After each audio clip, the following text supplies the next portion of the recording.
Selamat malam saudara-saudaraku.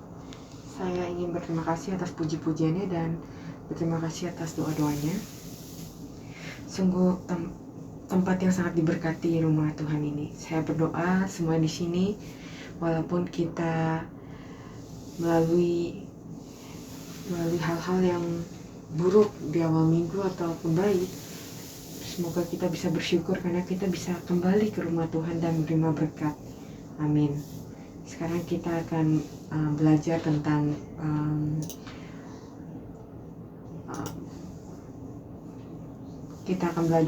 perintah keempat dari buku ketujuh dari seri pendeta Dr. Abraham Park yang merupakan pendeta pendiri Pyongyang Chel, gereja Pyongyang Chel. Ini ada buku ketujuh. Kita belum punya buku ketujuh dalam bahasa Inggris, tapi buku ketujuh untuk Indonesia sudah ada ya.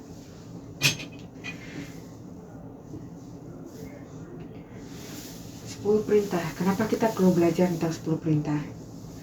Untuk saya selalu berpikir kalau 10 perintah itu hanya satu bagian dari Alkitab. Dan kadang-kadang saya tidak senang belajar itu. Saya lebih suka belajar tentang Yesus. Karena Yesus telah datang dan mengalahkan semuanya dan menang. Tapi seiring kita belajar, kita menyadari kalau 10 perintah itu adalah intisari dari Injil kekristenan. Itu seperti pusatnya. Jadi tanpa 10 perintah itu seperti tidak ada intinya. Dan itu merupakan kesimpulan dari seluruh Alkitab. Jadi tanpa menyadari dan mengerti 10 perintah ini, kita tidak mengerti Yesus, bagaimana ia datang, menggenapi firman-Nya, dan akhirnya dia akan memberikan kita berkat hidup kekal yang akan membawa kita ke kerajaan Allah. Jadi ini seperti sesuatu yang merupakan asal muasal dari seluruh firman, dan perjanjian lama, perjanjian baru merupakan sesuatu yang berasal dari 10 perintah. Jadi kita tidak bisa menjadi orang Kristen yang berkata kalau kita tidak suka 10 perintah, kita seperti orang bukan Kristen. Jadi mari kita mengubah sikap kita dan benar-benar mencoba untuk mengerti 10 perintah. Dan berbeda dengan pikiran orang-orang yang berpikir kalau 10 perintah itu sangat susah, apalagi untuk mengikutinya. Karena ada ayat yang berkata kalau saya melanggar satu, melanggar semua, kan itu sangat sangat bikin depresi, karena itu akan membawa kematian. Tapi sebenarnya intinya adalah ini membawa kehidupan. Jadi ada hidup di dalam suatu perintah itu. Jadi kita akan melihat perintah keempat. Apa itu perintah keempat? Kenapa? Bagaimana? Dan untuk menjaganya, dan kita akan mengakhirinya dengan berkat. Jadi kita akan baca di Keluaran pasal 20 ayat 8-11. Ini sebenarnya adalah perintah yang paling panjang dari 10 perintah. Jadi saya sangat bersyukur pada Allah karena memberikan ini, karena ada banyak hal yang bisa kita lihat di sini. Saya tidak bisa menjelaskan semuanya karena ini sangatlah mendalam, tapi kita akan coba menjelaskan apa yang kita akan mencoba belajar pada hari ini. Jadi kita baca Keluaran pasal 20 ayat 8-11. Ingatlah dan kuduskanlah hari Sabat. 6 hari lamanya engkau akan bekerja dan melakukan segala pekerjaanmu.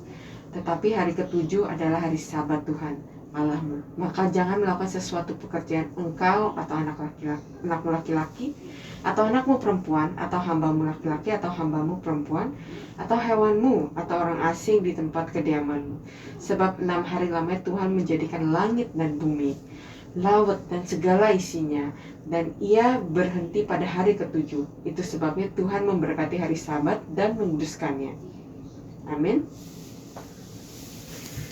Di ayat ini Allah berkata, apa perintah itu?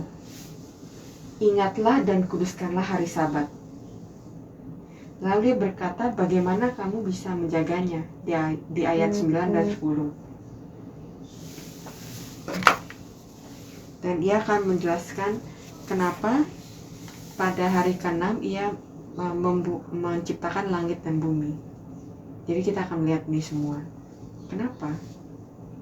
Ayat 11, sebab 6 hari lamanya Tuhan menjadikan langit dan bumi, laut dan segala isinya, dan ia berhenti pada hari ke-7. Itulah sebabnya Tuhan memberkati hari Sabat dan menguduskannya.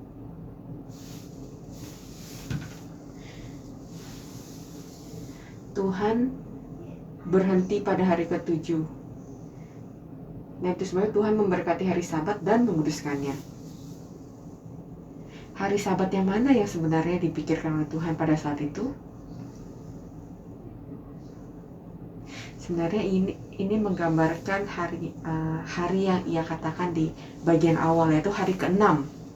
Jadi Sabat yang Tuhan katakan adalah ketika Tuhan menyelesaikan pekerjaan penciptaannya. Jadi kita akan coba lihat di bagian awal dari Alkitab. Pada saat kita memikirkan pekerjaan penciptaan, ini adalah hal pertama yang kita lihat di dalam Alkitab. Tapi juga sebenarnya bagian akhir yang Tuhan mau. Itu ada di Yesaya pasal 46 ayat 9-10. Ingatlah hal-hal yang dahulu dari sejak purbakala, bahwasanya akulah Allah dan tidak ada yang lain. Akulah Allah dan tidak ada seperti aku, yang memberitahukan dari mulanya hal yang kemudian dan dari zaman purbakala apa yang belum terlaksana. Dia yang berkata, keputusanku akan sampai dan segala kehendakku akan kulaksanakan. Jadi Sabat yang ia katakan merupakan akhir yang ia inginkan untuk berikan kepada kita pada akhirnya. Jadi kalau kita lihat di Kejadian pasal 2 ayat 2-3, mari kita baca. Ketika Allah pada hari ke-7 telah menyelesaikan pekerjaan yang dibuatnya itu, berhentilah ia pada hari ke-7 dari segala pekerjaannya yang telah dibuatnya itu. Lalu Allah memberkati hari ke-7 itu dan menguduskannya, karena pada hari itulah ia berhenti dari segala pekerjaan penciptaan yang telah dibuatnya itu.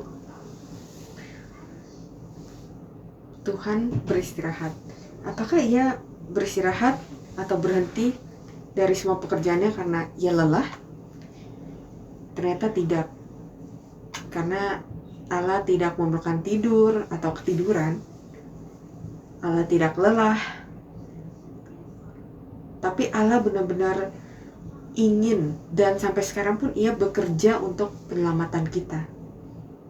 Tapi di sini dikatakan Allah berhenti, atau dalam bahasa Inggrisnya beristirahat. Dalam bahasa Ibrani itu adalah Shabbat. Shabbat artinya berhenti.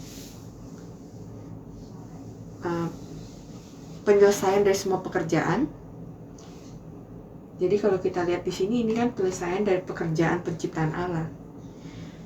Tujuan penciptaan Allah terpenuhi melalui penciptaan, pekerjaan penciptaannya. Pada saat Allah menciptakan manusia, awalnya ia menciptakan segala sesuatu yang lain dalam 6 hari kan. Dan pada akhirnya, klimaksnya, ia menciptakan Adam. Jadi segala sesuatu yang Allah ciptakan akhirnya diberikan pada Adam. Lalu pada saat Allah menciptakan manusia dan Allah memberikan segala sesuatunya pada manusia untuk menjadi manusia, karena ia ingin manusia menjadi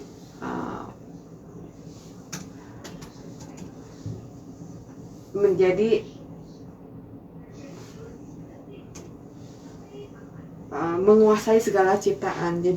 Jadi Allah akhirnya berpikir, oh ya, akhirnya saya bisa menyelesaikannya. Saya sangat puas akan hal ini. Saya sangat senang. Akhirnya saya bisa merayakannya. Jadi pada saat pekerjaan hal ini, Allah sangat senang. Dan kata Shabbat itu berasal dari kata Shabbat. Kita tidak perlu berpikir terlalu banyak, tapi Shabbat adalah hari yang harus kita ingat, karena Allah beristirahat ketika pekerjaan penciptaan itu selesai. Jadi pekerjaan pekerjaan penciptaan selesai pada saat penciptaan manusia. Kita bisa lihat di Kejadian pasal 1 ayat 31. Maka Allah melihat segala yang dijadikannya itu sungguh amat baik. Jadilah petang dan jadilah pagi, itulah hari ke-6. Dan Kejadian pasal 2 ayat 2, ketika Allah pada hari ke-7 telah menyelesaikan pekerjaan yang dibuatnya itu, berhentilah ia pada hari ke-7 dari segala pekerjaan yang dibuatnya itu. Dan kalau kita lihat di Kejadian pasal 1 ayat 26, kita bisa melihat betapa berharganya manusia itu. Berfirmanlah Allah, baiklah kita menjadikan manusia menurut gambar dan rupa kita, supaya mereka berkuasa atas ikan-ikan di laut dan burung-burung di udara, dan atas ternak, dan atas seluruh bumi, dan atas segala binatang melata yang merayap di bumi. Amin. Jadi pada saat kita memikirkan pekerjaan penciptaan Allah, kita teringat pada Taman Eden. Jadi kita pikirkan tentang Taman Eden dan mencoba untuk mengerti Syabat lebih dalam lagi. Taman Eden. Eden, kalau kamu lihat di kamus itu diterjemahkan sebagai suatu kesempurnaan atau kebahagiaan. Dan dalam bahasa Ibrani artinya tempat yang penuh kebahagiaan. Jadi kita bisa pikir kalau ini adalah waktu istirahat, dan itulah tempat untuk Syabat. Dan tempat itu ada setelah penciptaan manusia. Jadi kalau kita lihat Kejadian pasal 2 ayat 8, selanjutnya Tuhan Allah membuat taman di Eden di sebelah timur, disitulah ditempatkannya manusia yang dibentuknya itu. Dan Kejadian pasal 2 ayat 15, Tuhan Allah mengambil manusia itu dan menempatkannya dalam Taman Eden untuk mengusahakan dan memelihara taman itu. Jadi di Taman Eden ada Allah dan ada manusia. Dan ada versi lain, kalau bahasa Inggrisnya, versi NASB, itu artinya mengusahakannya, cultivate. Tapi kalau bahasa Ibrani itu dari kata abad. Kita harusnya udah tahu ini kan, karena kita belajar berkali-kali ya. Jadi saya coba kalian pikirkan lagi. Jadi abad itu artinya untuk bekerja atau melayani. Di Keluaran pasal 7 ayat 16, Keluaran pasal 7 ayat 16 itu ketika Allah ingin orang-orang meninggalkan Mesir, ia menyuruh Musa mengatakan pada orang-orangnya, biarkanlah umatku pergi supaya mereka beribadah abad kepadaku di padang gurun. Jadi untuk bekerja atau melayani atau beribadah. Jadi pada saat kita melayani orang yang kita kasihi, kita sangat senang kan. Kita bekerja untuk orang yang kita sayangi, kita sangat senang kan.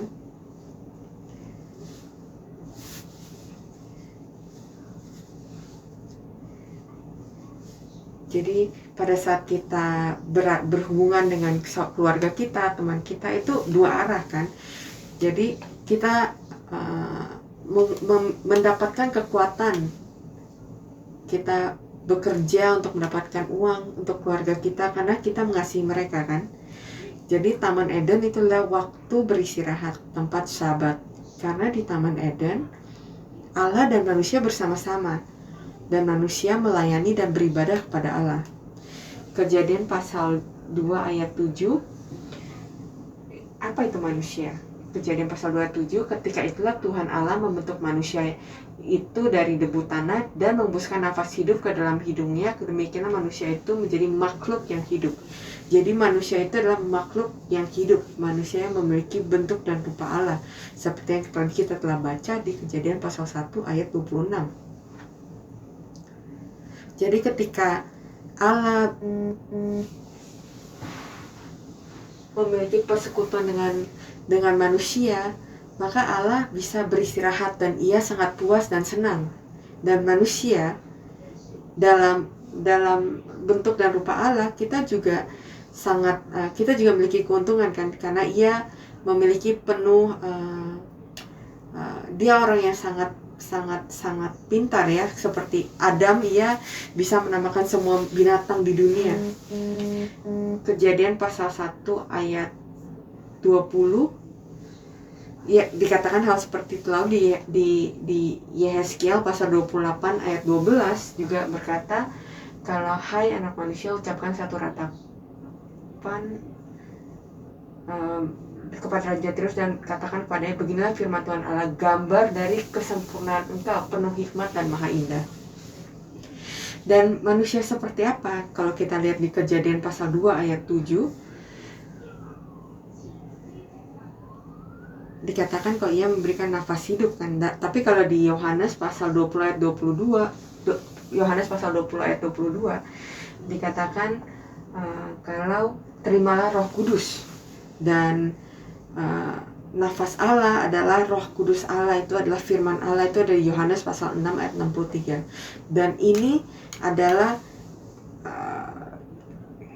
bahan utama yang membuat manusia bisa melayani Allah. Jadi manusia memiliki nafas hidup, manusia memiliki firman Allah. Dan orang yang sesungguhnya adalah orang yang memiliki firman Allah dalam diri kita. Tapi istirahat Allah itu rusak karena Adam jatuh dan tidak taat pada firman Allah. Jadi tidak ada lagi Taman Eden. Apa yang terjadi berikutnya? Kejadian pasal 2 ayat 16-17. Lalu Tuhan Allah memberi perintah ini kepada manusia, semua pohon di dalam taman ini boleh kamu makan buahnya dengan bebas. Tapi pohon pengetahuan tentang yang baik dan jahat itu janganlah kamu makan buahnya. Tapi Adam nggak dengar kan? Karena akhirnya ia makan. Sebab pada hari yang kamu makannya pasti engkau mati. Dan Kejadian pasal 3 ayat 6, ia makan, Hawa makan, berikan kepada Adam. Dan Kejadian pasal 3 ayat 23 berkata, kalau Kejadian pasal 3 ayat 23, Tuhan Allah mengusir dari Taman Eden supaya ia mengusahakan tanah dari mana ia diambil. Jadi Adam jatuh dan Allah tidak lagi berada pada saat istirahatnya. Ya, kita sabatlah rusak. Jadi kita juga tidak bisa istirahat. Jadi bagaimana kita bisa mendapatkan istirahat itu lagi?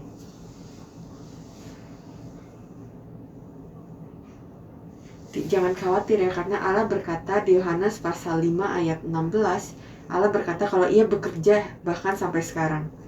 Yohanes pasal 5 ayat 16, dan karena itu orang-orang Yahudi berusaha menganiaya Yesus karena ia melakukan hal-hal itu pada hari Sabat. Ayat 17, tapi ia berkata pada mereka, Bapakku bekerja sampai sekarang, maka aku pun bekerja juga. Jadi pengembalian pemulihan Sabat tidak bisa dilakukan dengan tenaga manusia, tapi Allah bekerja, makanya ia mengirimkan Yesus datang ke dunia ini. Ia mengambil seluruh dosa kita, ia mati di kayu salib, dan itu yang paling penting. Dan kalau kita benar-benar percaya pada Yesus, kita juga bisa mengembalikan Sabat itu. Jadi Allah mengajarkan kita bagaimana mengembalikan Sabat itu melalui perintah keempat hari ini.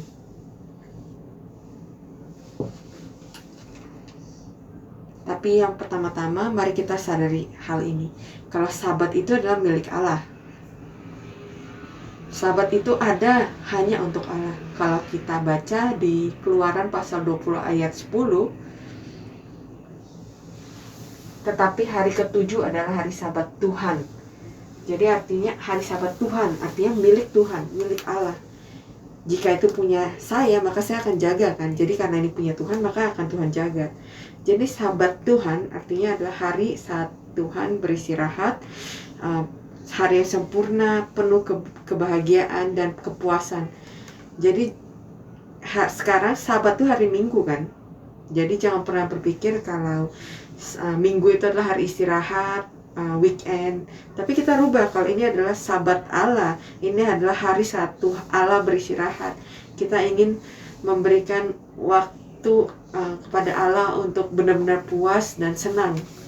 Dan sekarang kita merayakan hari Tuhan di hari Minggu kan. Tapi kalau di perjanjian lama, mereka merayakan Sabat pada hari Sabtu.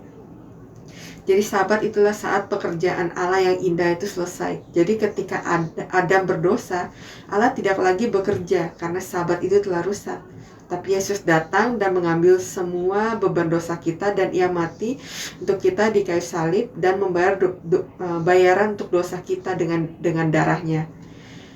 Saat ada dosa, maka Allah tidak bisa beristirahat, tapi Yesus telah mati dan mengalahkan dosa dan bangkit pada hari Minggu dan memberikan kita kepada orang-orang berdosa hadiah yang sangat berharga, hidup kekal. Jadi ini diberikan kepada kita harta yang sangat berharga. Jadi kita juga menjaga hari Tuhan dan bukannya hari Sabat pada hari ini. Tapi secara teknis setiap hari bisa menjadi Sabat selama kita memiliki persekutuan dengan Allah dan menjaga firman-Nya dan perjanjiannya. Jadi bagaimana kita menjaga Sabat sebagai hari yang kudus, menguduskan hari Sabat? Yang pertama, kita mengingatnya. Kedua, kita membedakannya untuk Tuhan, untuk tujuannya, dan datang ke hari Sabat untuk menjaga yang pertama, Keluaran pasal 20 ayat 8, ingatlah hari Sabat dan kuduskan hari Sabat. Ingat dalam bahasa Ibrani itu adalah zakar. Kita telah belajar ini sebelumnya kan. Jadi ini ditulis dalam bentuk imperatif, artinya kamu harus ingat secara terus-menerus dan menaruhnya secara mendalam dalam hatimu. Hari Sabat itu kudus, itu adalah kadash, artinya dipisahkan. Itu jadi maksudnya menguduskan hari Sabat artinya untuk menjaga hari itu untuk tujuan yang sangat khusus atau tujuan yang sangat spesial. Kita harus ingat akan hari itu. Jadi ingat, kapan kita ingat? Kapan kamu ingat suamimu atau hari ulang tahun suamimu atau istrimu? Apakah pada hari itu sendiri? Seharusnya kamu gak ingat kan tanggal ulang tahunnya. Di ayat 9 dikatakan, selama 6 hari lamanya engkau akan bekerja melakukan segala pekerjaanmu, tapi hari ketujuh hari Sabat jangan melakukan sesuatu engkau, atau hari Sabat Tuhan jangan melakukan pekerjaan itu. Jadi selama 6 hari kita harus ingat, karena itu berhubungan dengan hari ketujuh. Karena selama 6 hari lamanya engkau akan bekerja dan melakukan segala pekerjaanmu, tapi hari ketujuh adalah hari Sabat Tuhan Allahmu. Dan ini juga dikatakan dalam bentuk yang tidak sempurna dari kata abad. Pekerjaan itu adalah abad. Itu artinya persembahan, untuk memberikan persembahan ibadah kepada Tuhan. Jadi kita harus ingat Sabat itu seperti hari pernikahan kamu. Kamu akan selalu ingat sebelumnya dan kamu akan bekerja ke arah itu dan kamu akan menyiapkannya. Kamu gak cuma akan ingat tanggalnya doang kan, tapi kamu akan ingat orang yang akan kamu nikahi kan. Jadi pada saat kita mengingat Sabat, maka kamu ingat Tuhan itu sendiri. Jadi pekerjaan apa pada 6 hari yang harus kita lakukan? Di ayat 11 dikatakan, sebab 6 hari lamanya Tuhan menjadikan langit dan bumi, laut dan segala isinya. Jadi Ia melakukan pekerjaan penciptaan pada 6 hari. Jadi kita juga harus ingat pada pekerjaan misi Allah. Jadi kita harus kembali kepada rupa dan bentuk Allah dan memiliki Sabat yang kekal yang ia berikan pada manusia pada awalnya. Ini adalah tujuan Allah.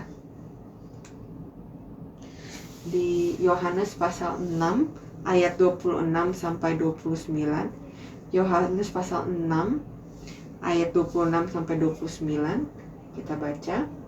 Yesus menjawab mereka, aku berkata kepadamu, sesungguhnya kamu mencari aku bukan karena kamu telah melihat tanda-tanda, melainkan karena kamu telah makan roti itu dan kamu kenyang.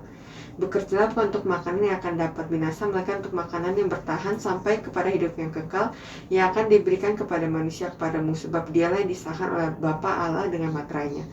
Lalu Lalu mereka berkata kepadanya, apakah yang harus kami perbuat supaya kami mengerjakan pekerjaan dikehendaki Allah? Jawab Yesus kepada mereka, inilah pekerjaan dikehendaki Allah, yaitu hendaknya kamu percaya kepada Dia yang diutus Allah. Jadi apakah kita melakukan pekerjaan untuk supaya kenyang, supaya keinginan kita? Kita harus percaya pada Tuhan. Tentu saja kita harus bekerja untuk memberikan makan untuk keluarga kita kan.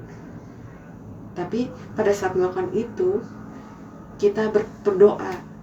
Bahkan pada situasi seperti ini, pada saat yang baik atau buruk, semoga kami bisa menjadi dekat dan percaya kepadamu lebih lagi. Jadi bagaimana kita bekerja pada 6 hari? Kita harus bekerja dan menjadi partner yang baik untuk Tuhan. Kita harus abad. Makanya kita bisa mengembalikan waktu istirahat untuk Tuhan. Jadi dunia ini dikuasai oleh setan kan, dan ia akan mencoba membuat kita lupakan misi kita, buat Allah, tentang Allah, tentang tujuan Allah pada kita, karena Allah tidak ingin mengembalikan ini ini semua kepada kita. Jadi kita harus kembali pada Tuhan, memilih untuk beribadah, memilih untuk bersyukur atas apa yang datang pada kita. Jadi kadang-kadang di gereja kita punya pekerjaan kita punya tugas, punya tanggung jawab pada gereja. Dan kadang-kadang kamu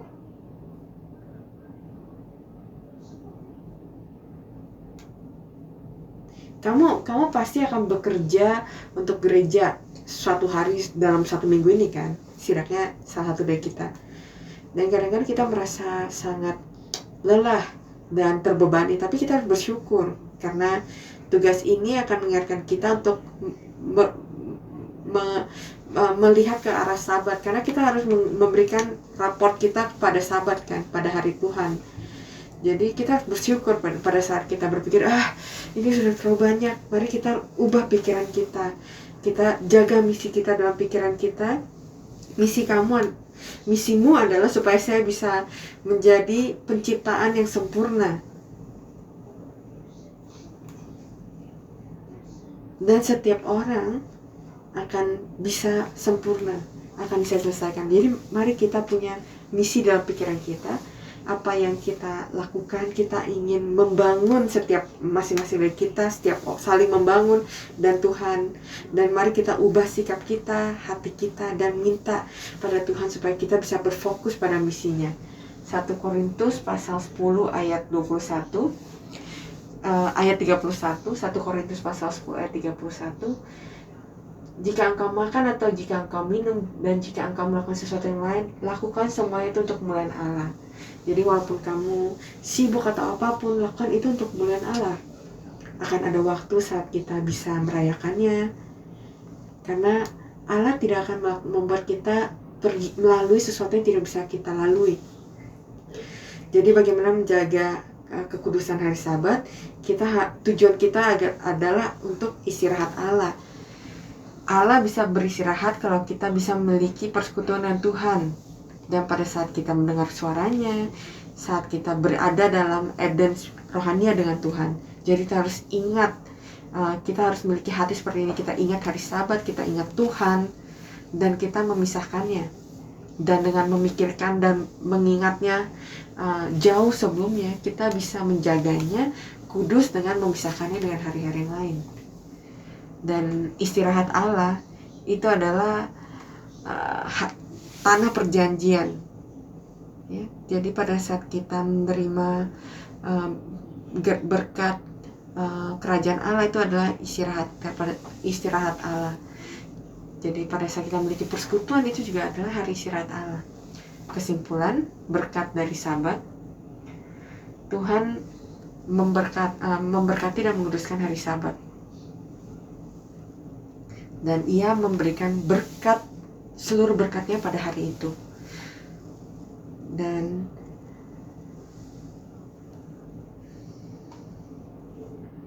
Allah telah memberikan seluruh berkatnya pada hari itu. Jika kita datang ke hari Sabat itu, kita akan menerima berkat itu. Yesaya pasal 58 ayat 13 sampai 18. Yesaya pasal 58 ayat 13 sampai 14. Apabila engkau tidak menginjak-injak hukum sabat dan tidak melakukan urusan pada hari kudusku, apabila engkau menyebutkan hari sabat, hari kenikmatan, dan hari kudus Tuhan, hari yang mulia, apabila engkau menghormati dan dengan tidak menjalankan segala acaramu dan dengan tidak mengurus urusanmu dan berkata omong kosong, maka engkau akan bersenang-senang karena Tuhan, dan aku akan membuat engkau melintasi puncak bukit-bukit di bumi dengan kendaraan kemenangan. Aku akan memberi engkau dari milik pusaka Yakub bapa leluhurmu, sebab mulut Tuhanlah yang mengatakannya. Jadi dikatakan maka engkau akan bersenang-senang karena Tuhan. Kita selalu berkata saya sangat mengasihi Allah, tapi apakah kita benar-benar mengasihi Allah?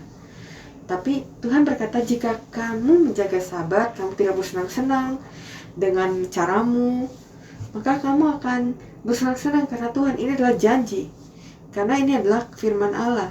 Jika kamu benar-benar mengasihi Allah, yang lain tidak akan berarti, yang lain tidak penting. Aku akan membuat engkau melintasi puncak-puncak bukit-bukit di bumi dengan kendaraan kemenangannya. Jadi kita akan mengalahkan musuh-musuh kita di bumi.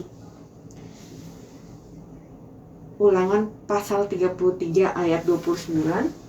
Berbahagialah engkau hai Israel, siapakah yang sama dengan engkau, suatu bangsa yang diselamatkan oleh Tuhan, perisai pertolongan dan pedang kejayaanmu, sebab itulah musuhmu akan tunduk menjilat kepadamu dan engkau akan berjejak di bukit-bukit mereka. Jadi pada saat kita membaca firman seperti Yesaya atau Ulangan, kadang-kadang kita nggak bisa percaya kan, saya sedang jatuh, saya sedang terpuruk Tuhan, tapi sekarang kamu berkata kalau kita akan berjejak di bukit-bukit. Itu kayaknya nggak sesuai.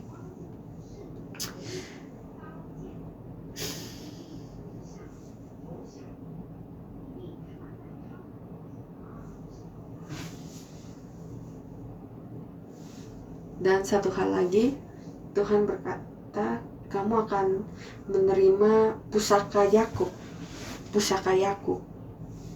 bapa leluhurmu. Saya tahu Yakub di dalam Alkitab, ia sangat kaya.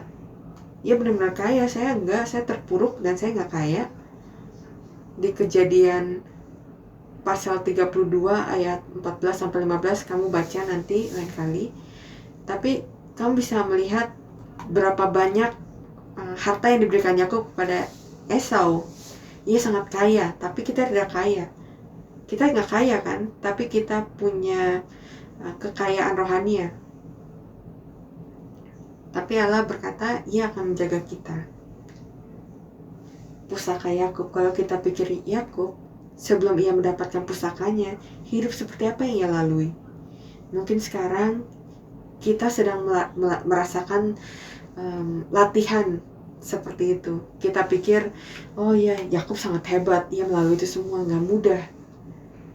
Ia harus terpisah dari keluarganya, ia harus kabur, ia ditipu oleh pamannya Laban dan harus bekerja kepadanya untuk 20 tahun, dan akhirnya untuk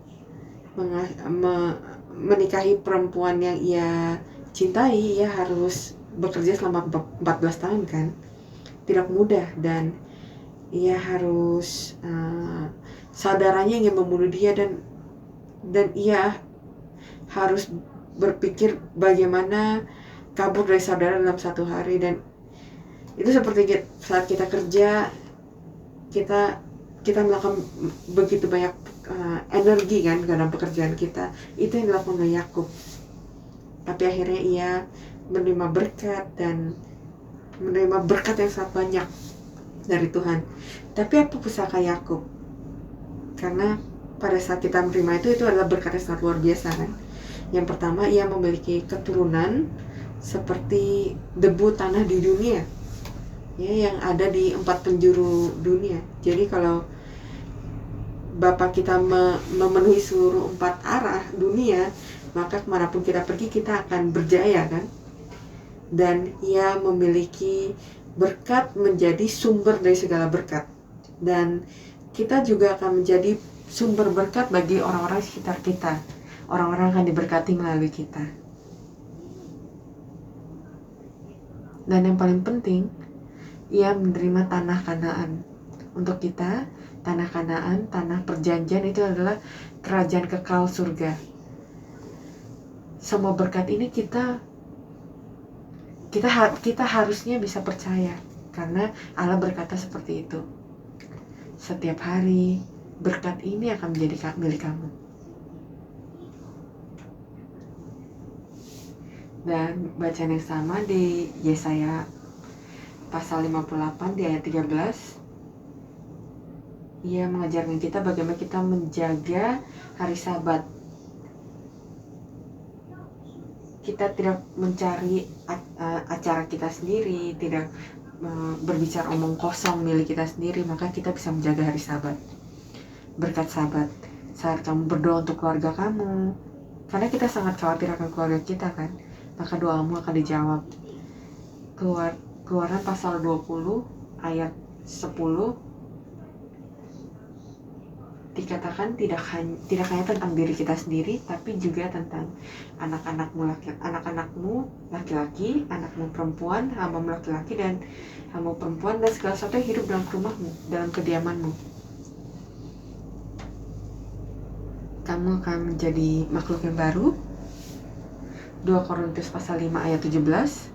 Jadi setiap hari Tuhan kita datang ke kemuliaan istirahat Allah. Itu adalah kopi atau contoh dari hari istirahat di surga, ya. Jadi walaupun kita kembali ke keluarga kita, Allah berkata, kamu tetap ingat saya, maka Ia pasti akan membantu kita melewati dosa dan kematian pada akhirnya. Dan berkat yang kekal, yaitu berkat di dunia dan berkat di surga. Pada saat mereka menerima mana di hari ke-6, mereka mendapatkan 2 porsi. Itu adalah, dan porsi kedua itu akan masuk ke hari Sabat dan tidak rusak. Itu benar-benar spesial kan. Tapi pada hari yang lain, pada saat mereka ambil porsi mana, mereka nggak bisa simpan ke hari berikutnya. Tapi pada hari ke-6, pada saat mereka mengambil 2 porsi kedua yang masuk ke hari Sabat, itu tidak rusak. Jadi berkat yang kita terima pada hari ini, kita mungkin tidak selalu berhasil setiap hari atau hari Tuhan, tapi Allah menghitung itu berkatnya untuk kita di surga, dan itu tidak akan rusak. Ibrani pasal 4 ayat 11. Karena itu baiklah kita berusaha untuk masuk ke dalam perhentian itu, supaya jangan seorang pun jatuh karena mengikuti contoh ketidaktaatan itu juga. Jadi kita kembalikan istirahat Allah, dan kembalikan bentuk dan rupa Allah, dan segala sesuatu yang Allah ingin berikan pada kita pada awalnya. Jadi kita harus memiliki hati yang benar untuk mengembalikan istirahat Allah, maka Allah akan menjaga sisanya untuk kita. Jadi bagaimana kita bisa ke sana? Selalu ada perkata practice makes perfect. Artinya semakin kamu berlatih, maka akan menjadi semakin sempurna. Tapi ada yang bilang, oh kamu berlatih itu hanya membentuk progres, tapi Allah akan membuat itu sempurna. Jadi setiap hari Tuhan, dari sekarang sampai hari itu, mari kita hidup lebih dan lebih lagi menjadi orang Allah. Dan setiap kali kita menjadi lebih kuat, dan hubungan kita, persekutuan kita dengan Tuhan harus menjadi lebih kuat. Jadi pada saat Tuhan kembali, kita bisa dipisahkan, dan Allah akan membawa kita secara otomatis ke sisinya. Jadi setiap minggu, mari kita selalu memandang ke sana, pikirkan misi Allah. Tujuan Allah adalah untuk membuat kita menjadi orang yang memiliki firman dan roh Allah yang menguasai segala sesuatu di dunia ini. Dan pada saat itu semua selesai, maka kita bisa masuk ke dalam kerajaan surga. Mari kita berdoa. Allah Bapa, terima kasih atas perintah yang Kau berikan pada kami hari ini. Terima kasih karena membantu kami untuk mengerti apa arti dari menjaga hari Sabat. Allah, bantu kami agar kami bisa mengingat kalau ini adalah hari-Mu. Dan kita meminta setiap hari kita benar-benar memandang untuk memuliakan namamu, beribadah padamu dimanapun berada, situasi seperti apa. Bantu kita untuk memilih ibadah kepadamu. Dan semoga di setiap hari Sabat, hari Tuhan, saat kita datang ke hari itu, bantu kami agar kami bisa menjadi semakin dekat kepadamu. Bangunlah kami, keyakinan kami, iman kami semakin lebih lagi, dan kami ingin mengembalikan ini semua dan menjadi orang yang menyenangkan di mata-Mu. Kita berdoa dalam nama Yesus dengan penuh rasa syukur. Amin. Mari kita berikan kemuliaan kepada Tuhan. Terima kasih.